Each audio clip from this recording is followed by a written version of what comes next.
بسم الله الرحمن الرحيم.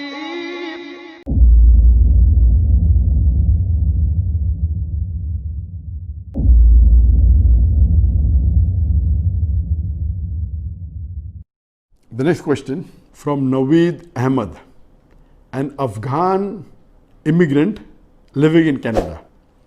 I have a question about living in a non-Muslim country. I live in Brampton, Canada, where I can practice Islam in the best way. We have mosques nearby, and I have all the freedom in terms of clothing and practicing Islam. Do I still have to make hijrah to a Muslim country? My father, being a good follower of Islam, recommends me to take a decision to make hijrah to a Muslim country.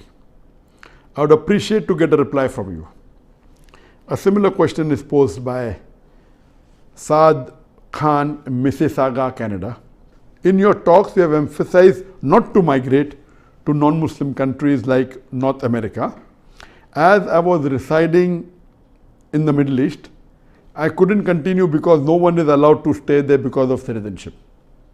In Pakistan, there is no Sharia law. So is it permissible for us to migrate in such a situation to a non-Muslim country where our life is safe and we can practice our religion? A similar question is posed by Muhammad Shariful Islam from Bangladesh. Is it permissible to move from one Muslim country to another non-Muslim country for a better life? One more similar question by Abdul Mannan residing in Ireland. It's come on the Facebook just now. Dr. Zakir Naik, we love you for the sake of Allah. My question is, what is the legal point of view of Muslims staying in non-Muslim country? Question asked by the four brothers, and many such similar questions have come regarding Muslims staying in a non-Muslim country. This can be divided into two types. A Muslim which is born in a non-Muslim country, what he has to do, and a Muslim who migrates from a Muslim country to a non-Muslim country.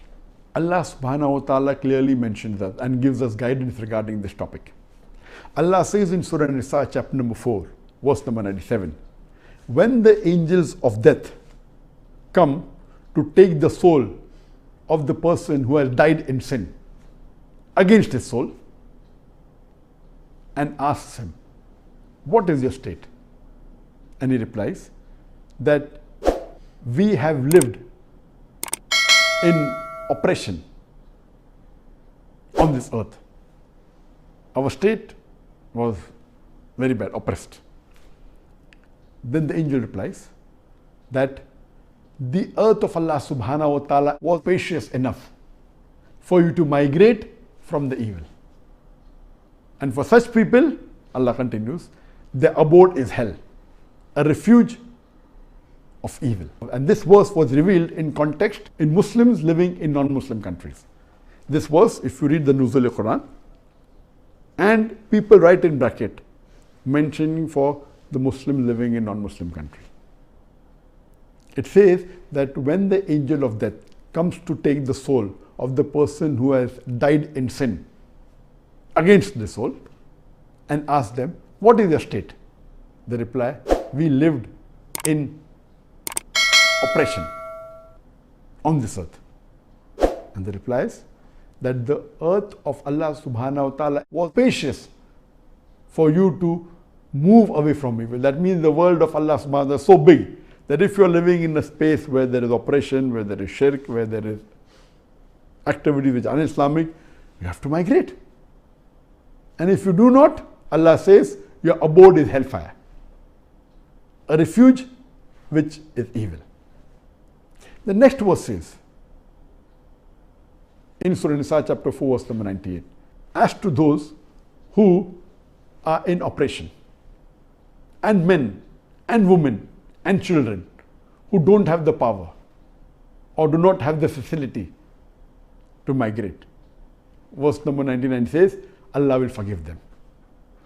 Verse number 100 says that as to those who sacrifice their home and leave their land, Allah subhanahu wa ta'ala gives them many a refuge in the world.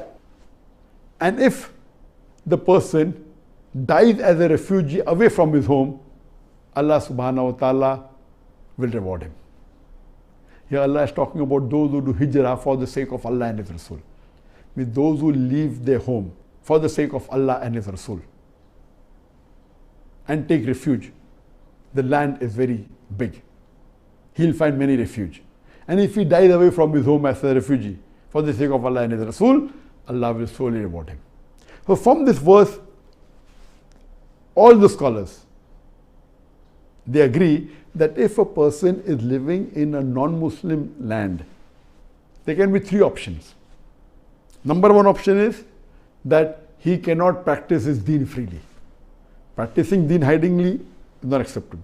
If you cannot practice your deen freely and you cannot call yourselves freely Muslims, then it becomes compulsory for you to migrate. Compulsory. Further, if you are living in a country where you cannot practice your deen freely, cannot call yourself Muslims, cannot do your faraiz, cannot stay away from the haram in a non-Muslim country, it becomes fard for you to migrate. Number two, if you can practice your deen very freely and there is no compulsion on you, you can do all the faraiz, you can stay away from all the haram, then migrating becomes mustahab but not a fard. But yet it is mustahab based on the verse of the Quran.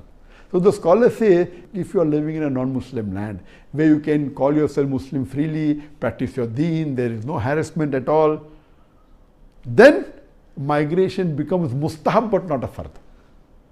And for those people who are weak and do not have the means to migrate, who are oppressed, women, children, don't have the power, don't have the means, for them, if they continue to stay, Allah will forgive them. It is permissible. So these are the three things. Now, coming to the question of can a Muslim migrate from a Muslim country to non-Muslim, that is another question. All the scholars unanimously agree, those who are on the Quran and Sunnah. I know some scholars say allowed, especially if you go to Western scholars, they say no problem. To migrate from a Muslim country to a non-Muslim country, it is haram unless it be for education or for the purpose of dawah. For education purpose you go, you acquire education, come back, no problem. Or if you go there not as a part-time da'i, as a full-time da'i to deliver the message, then the scholars say it's permissible. But if you just shift from Muslim land to a non-Muslim land for a better living as the questioner posed, it is not permitted at all. And I know there are millions of Muslims who have migrated from Muslim countries, from Pakistan, from Bangladesh, to Western countries, USA, Canada, European countries, only basically for a better living. They talk about education, education you have to come back. The main purpose is for a better living because they can earn more money. This is totally prohibited. Migrating from a Muslim country to a non-Muslim country for a better living is prohibited.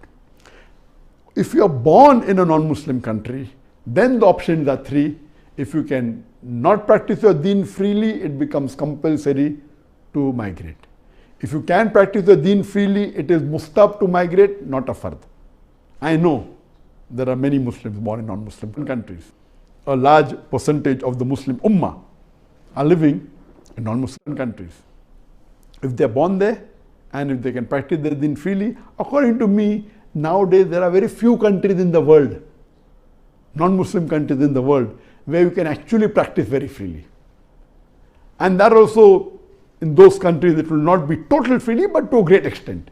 And I would agree that amongst the Western countries that are available, Canada would be better than the other Western countries. Canada is much better than USA, is much better than other Western countries in terms for a Muslim to live, because at present, you have a Prime Minister, that is Trudeau, who has more care for humanity and who really cares for giving equal rights to human beings, unlike the other Prime Minister of other Western countries like France or USA, etc.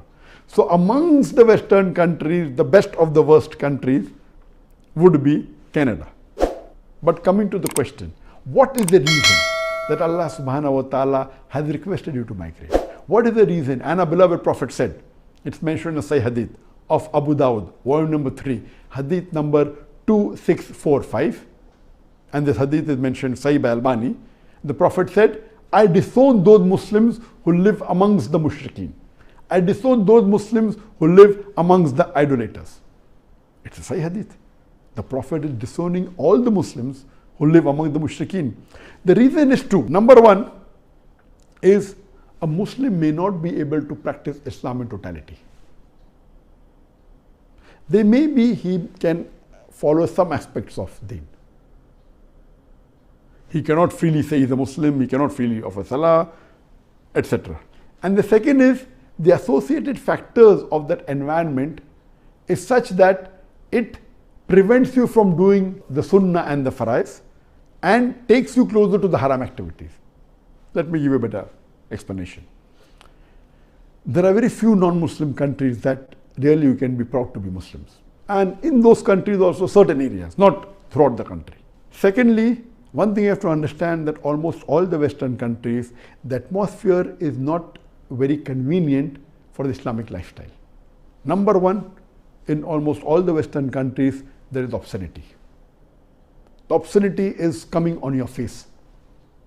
There is alcoholism, there is drug addiction, there is prostitution, and the big associated factor is rabba. Most of the countries, most of the places you get involved in rabba. It's difficult for you to stay away from rabba. What you have to realize, some people may argue that, okay, there's obscenity even in Muslim countries. I agree with you, there are, but the levels differ. You go to a Muslim country, I don't know of any Muslim country in the world which is as close as American obscenity, as close as Canada obscenity, not at all. Yes, there may be. It may be haram, but the level is less. And in certain non-Muslim countries, which are not the Western countries, the obscenity is less, depending upon the culture. What you have to realize that in the Western country, it is coming at your face, glaring. The moment you walk out, you see billboards of ladies which are scantily dressed, which are dressed with obscene clothes. Difficult. In a Muslim country, you may find, but not as much as what you find in the Western countries. So there is no comparison at all. So imagine when you walk, you have to lower your gaze. How can you live? I know there are many Muslims living in Western countries, and I've been to Western countries a lot. I've traveled a lot to America, I've traveled a lot to USA, to Canada, to Western countries. I've given my talk. And there are situations where some of the Muslims come and tell me, okay, when I came to the Western country, I became more Islamic. Possible? That is, yes, I agree with it, possible. But that's a small possibility. The chances of a person, a Muslim, going away from his deen is more in the Western countries than in the other parts of the world. More in a Western country than a Muslim country. So what you have to understand that there are possibilities that a person may go from Pakistan to America and become more practicing, may start reading Quran, may start offering salah, but the percentage is very small. For example, because of Salman Rushdie, he wrote the book, The Satanic Verses, there are thousands of non-Muslims accepted Islam. That does not mean what Salman Rushdie did is right. What Salman Rushdie did is to be condemned. That's the different question, that even though it is wrong, in that wrong thing, it has its own benefits. The majority people that go to the Western country, they go away from the deen.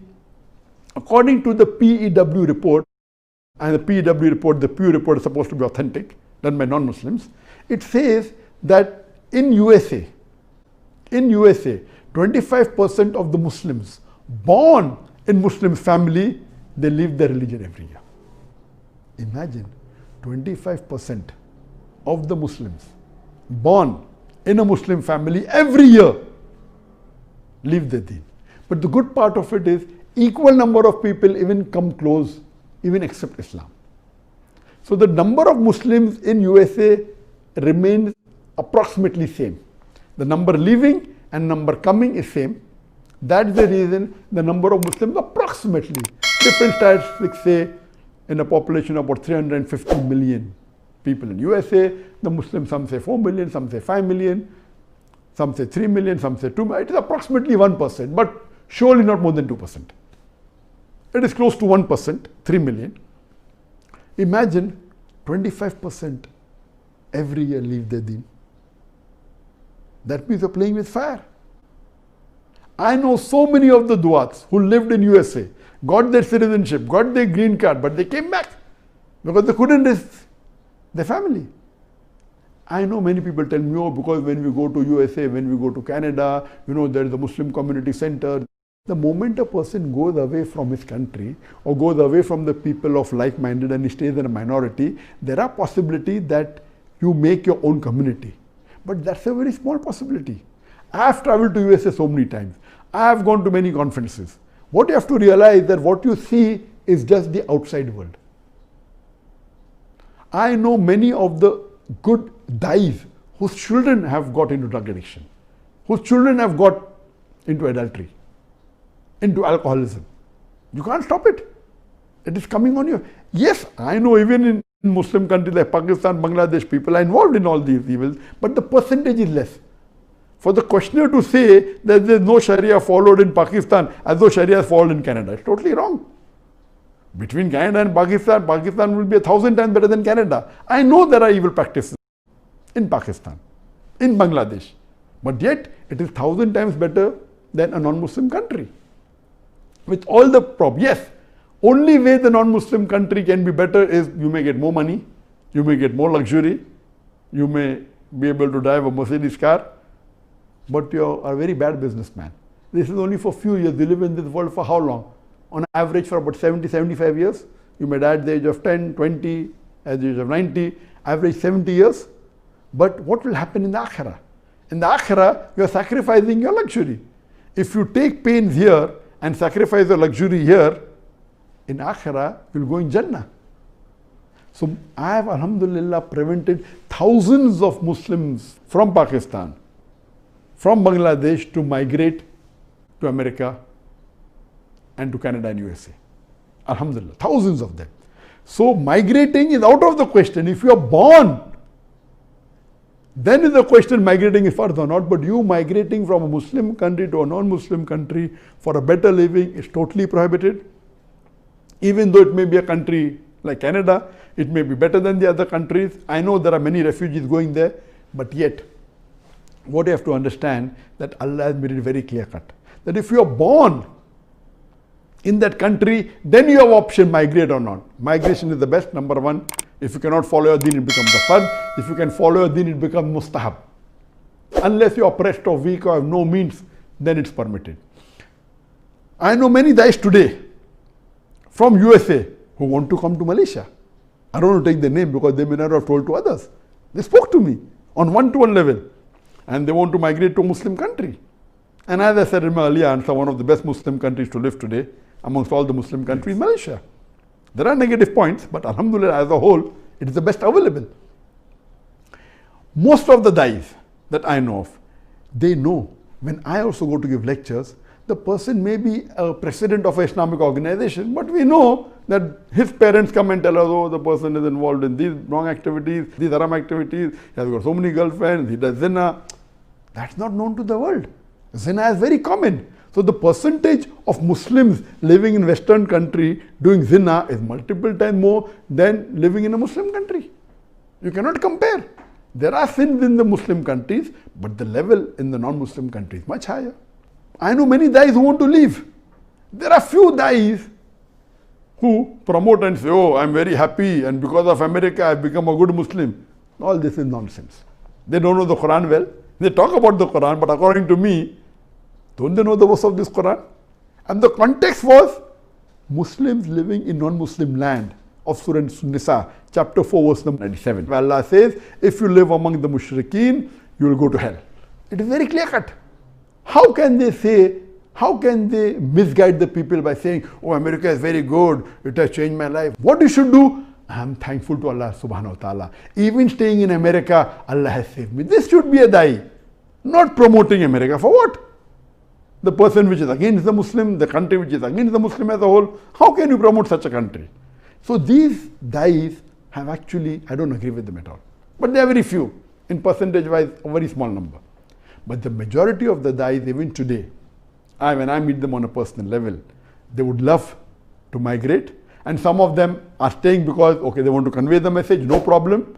That's accepted in Islam. But for a Muslim to migrate from a Muslim country to non-Muslim country, this, according to the scholars, is not permitted except for education for the particular time or for being a full-time dai. Hope that answers the question.